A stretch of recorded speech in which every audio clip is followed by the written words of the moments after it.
Hello and welcome to the Literary Lair. Despite the fact that I am a die-hard Star Trek fan, I love Star Wars as well. One of my favorite movies of all time is Return of the Jedi, and I've seen every Star Wars movie at least once.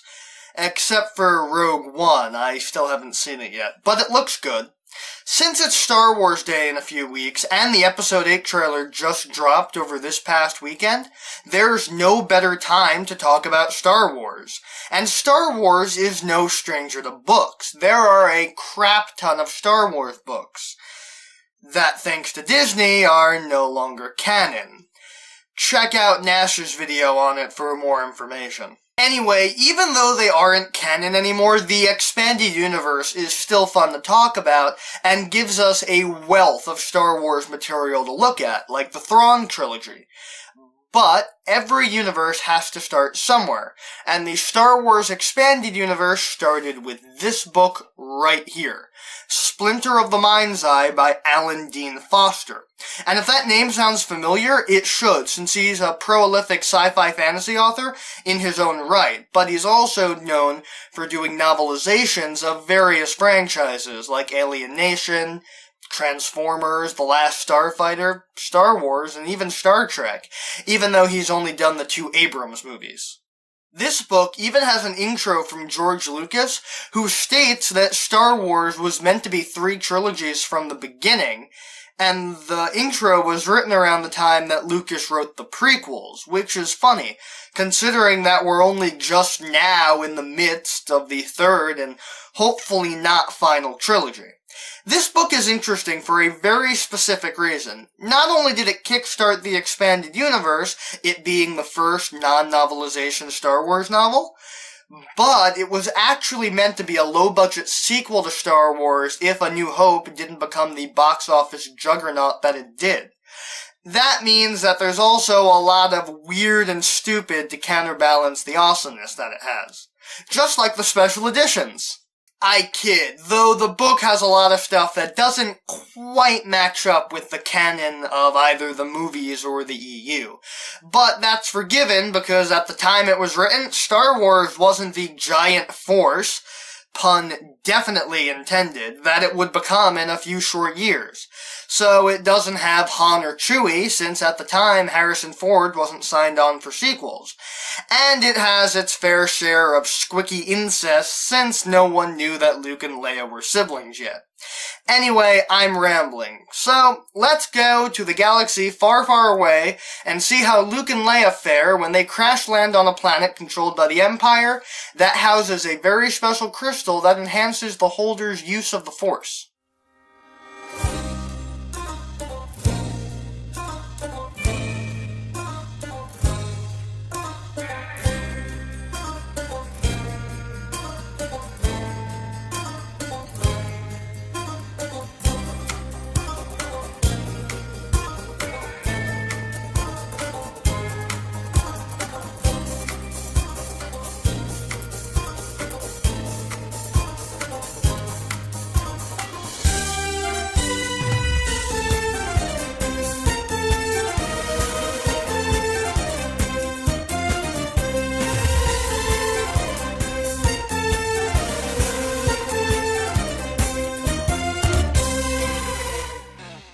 The cover is awesome. It was done by Ralph McQuarrie, who did all the concept art for the original Star Wars trilogy, and is known for redesigning the Enterprise for Star Trek Planet of the Titans, one of the pre-motion picture Star Trek projects that never got off the ground.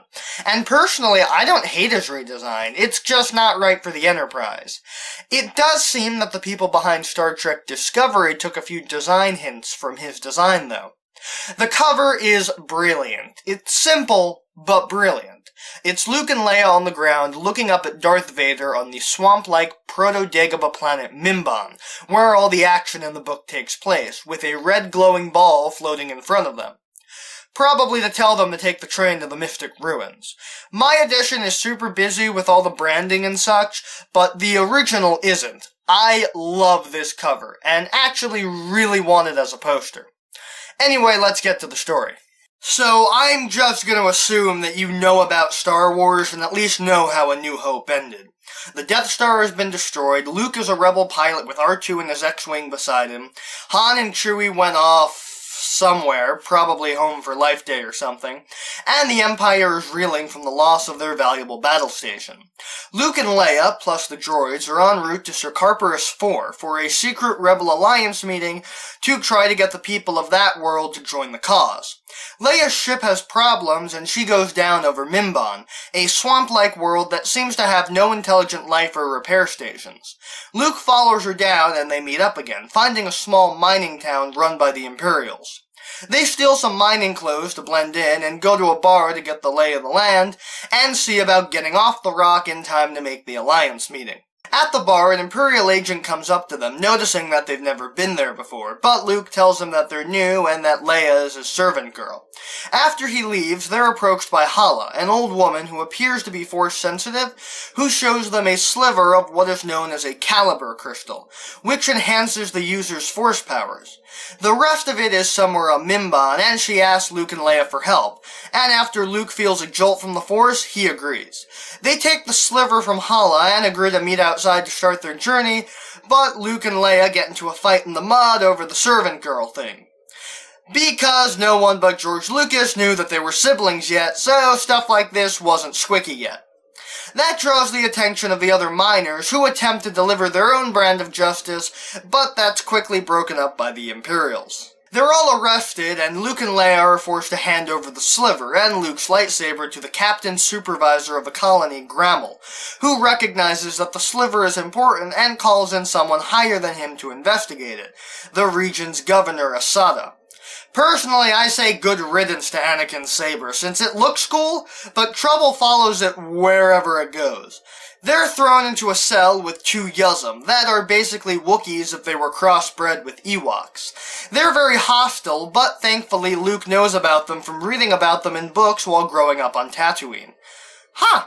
So Star Wars was spouting the merits of books years before Reading Rainbow debuted. What could have been if Reading Rainbow had Darth Vader instead of Geordi LaForge? But you don't have to take my word for it. Luke manages to befriend them, and Hala shows up to use her Force powers to open the cell door from the window, and the Yuzum go on a rampage, fighting their way out as Luke and Leia follow, and when they get outside, they steal a speeder and Luke's saber, and Luke, Leia, 3PO, R2, Hala, and the Yuzum, Hin and Ki, escape into the swamps to make their way to the temple that houses the caliber crystal. As a very important guest arrives. One who is very interested in things involving hokey religions and ancient weapons. The group gets chased by a monster and has to split up, leaving Hala with the droids and the Yuzum and Luke and Leia alone. They eventually re-meet underground in a civilization of the indigenous species, driven underground by the Imperials and their mining. Luke is forced to duel with one of their champions, and he wins, but that victory is short-lived, as the caves are suddenly under siege by stormtroopers led by Grammel and Darth Vader. They manage to rally the aliens, and they fight back, much like the Ewoks did in Episode 6, and the group gets to the temple, locating the crystal. They get attacked by another monster, and Luke sends the Yuzum out to get rifles from their speeder, and he kills the monster on his own. The Yuzum don't return, and Luke is crushed by a piece of the ceiling caving in, right as Darth Vader walks in, having killed not only Grammel and the Yuzum, but also having managed to shut down R2 and 3PO using shutdown codes. Back when this was written, that must have seemed pretty contrived. But knowing 3PO's origins and Anakin's history with R2, it makes sense. It's not too often that a weird plot point is vindicated by the prequels, but I'm not complaining. Leia picks up Luke's lightsaber and attempts to fight back against Vader, though she isn't as skilled and he wipes the floor with her. Which is similar to how Finn used Rey's lightsaber against Kylo Ren. Hey, wait a minute, what else does Force Awakens rip off from the old Star Wars? Hin, who managed to survive Vader's attack, returns, badly injured, and lifts the piece of rock off of Luke's leg before he had to go all 127 hours. Luke grabs his saber and finally gets to fight Vader one-on-one. He holds his own, though he's being guided by not only Obi-Wan, but also the Caliber Crystal, making him more powerful than usual, and he manages to sever Vader's arm, just like his master did to Vader during their first battle. Luke is almost done for, but by the power of Looney Tunes, Vader falls into a pit right before he can strike Luke, though Luke feels Vader's presence, hinting that he survived the fall. But I'm sure that he'll never cause any problems for the Rebel Alliance ever again. Luke uses the power of love, or friendship, or Pokemon tears, or the Caliber Crystal to revive Leia and heal all their wounds, and Luke, Leia, Hala, and the droids head off for more adventures in the galaxy far, far away, despite the massive body count that their search for the crystal left in its wake. We'll be right back with more of the show.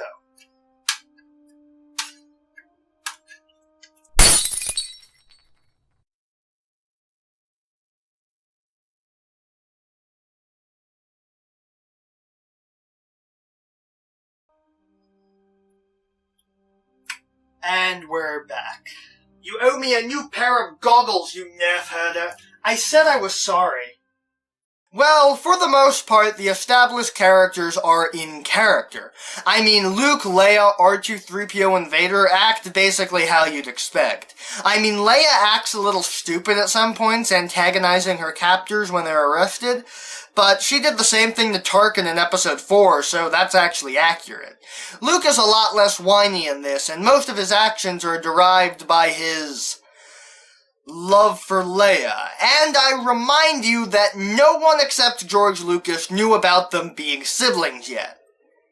And yet Lucas still signed off on the sexual tension. Ugh. And they're also driven by Obi-Wan and the Force directing him in certain directions, which again is pretty accurate based on just Episode 4. R2 and 3PO get nothing to do, which I would say is a bad thing, but they got focus in Episode 4, and honestly, that first half of them on Tatooine arguing got old real fast, so it's probably a good thing that they took a back seat in this one, considering that there wasn't that much on this swamp planet for two robots to do. I mean, aside from riff on the story. Vader is, well, he's Darth Vader, man of few words, and is also pretty par for how his characterization was in Episode 4. The original characters sort of suck. I mean, it's really just Grammel and Hala that make an impact in the story, but they're sort of flat.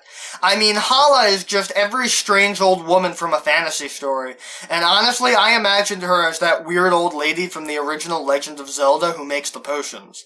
And Grammel is every jailer ever. He's practically the TV tropes page for evil wardens. And I was happy when he died, since most evil wardens don't get any retribution. Overall, the established characters are basically the same as they were in the previous film, save for some maturity, and a lot of lightsaber prowess given to Luke, and the original characters made specifically for the book are just archetypes with names. The book is admittedly a little stale, in that it only takes place on Mimban, and only has a small part in space, making the Star Wars title a bit of a misnomer. There is a war, but no stars. Honestly, the book lacks the stuff that makes Star Wars good.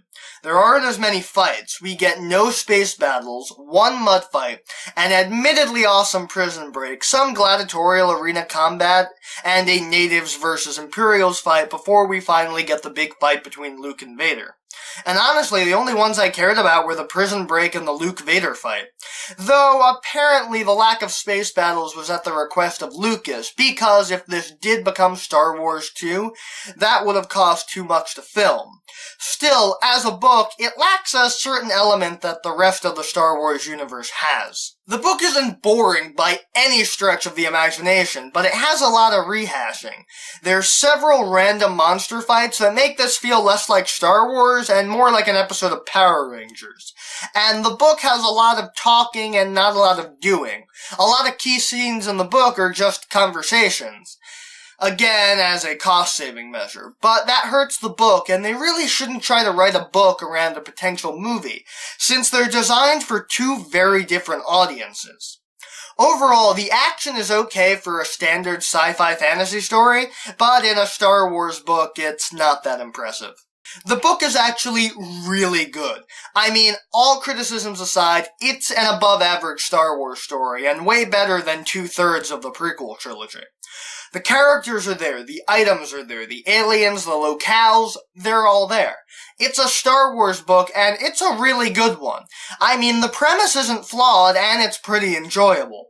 Plus, it expands the Star Wars mythos, and we all know that can vindicate even the worst Star Wars material. The book has good moments, especially between Luke and Leia, and there's a lot of good world-building material in it. If you're a Star Wars fan, it is a must-read. It may or it may not be canon with the EU and isn't canon with the established Disney Star Wars universe, but it's a great book and definitely worth your time. If you aren't a Star Wars Expanded Universe fan and want to get into the books, maybe start with the Thrawn trilogy, cause this one is a little rough around the edges, and if you like any characters that aren't Luke, Leia, Vader, R2, and 3PO, you won't be satisfied with this. I mean, don't get me wrong, I love them, but Han Solo is my favorite character, so while I enjoyed the book, the loss of the rest of the cast was a letdown. Other than that, I highly recommend this book. And that was Splinter of the Mind's Eye. Was it good? Yeah, it's the best Star Wars book I've ever read. Though, admittedly, I haven't read that much of them, so there could be better ones out there. It's at least better than Zorba the Hutt's Revenge, I know that. It has some elements that are a little squicky and some dubious canonicity, but it's a good read and really makes me want to take a deeper dive into the Star Wars literary canon in the future. What will we look at if we do? At this point, probably Zorba the Hutt's Revenge, since I've name-dropped it. Anyway, that's all the time we have for today. If you'd like to see more of the Literary Lair, you can hit that subscribe button. And if you have any comments or complaints about the video, you can put those in the comments section below. And if you enjoyed this video, show it to your friends and share it around the internet. You will support the show on Patreon. It was worth a shot. See you next time.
We'll be right back with more of the show.